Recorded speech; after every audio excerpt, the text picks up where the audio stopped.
सवाल ये है कि ब्रेस्ट सर्जरी करवाना औरत के लिए ये जायज़ है या नाजायज़ है। तो उसका जवाब ये है कि बल्कि मैं कानून बयान कर देता हूँ सर्जरी के मामले में कि अगर तो किसी इलाज की गरज से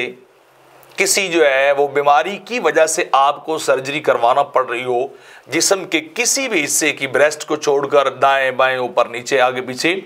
तो अगर बीमारी की वजह से हो तो फिर तो वो जायज़ है कि आप इलाज की गरज से जो है वो ट्रीटमेंट के गरज से आप सर्जरी कोई भी करवा सकते हैं, जब आपको कोई स्पेशलिस्ट जो है वो सजेस्ट कर दे कि आपका इलाज सर्जरी के ज़रिए पॉसिबल है कि आप सर्जरी करवाएंगे तो आपकी बीमारी ख़त्म हो सकती है, वरना इसके अलावा कोई और तरीक़ेकार जो है वो मौजूद नहीं है।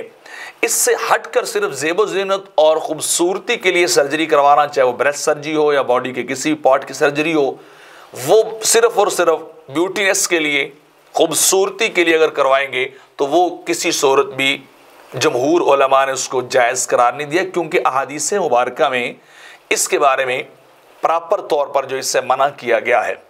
जैसे कि मिरकातुल मफाती के अंदर है, किताबुल लिबास के अंदर है कि अबू रेहाना कहते हैं सरकार ने मना फरमाया नशर अल वशर वल वश में, और आगे नहा रसूलुल्लाह सल्लल्लाहु अलैहि वसल्लम अन अशर ख़िसाल हो अला मा फ़ी निहायत तदबीर पर, दांतों को सिर्फ और सिर्फ खूबसूरती की वजह से जो है वो त्रिशवाना, उनको चौड़ा करना, थोड़ा करना, कटवाना दाएं बाएं से, या जिस्म के अंदर गुदवाना,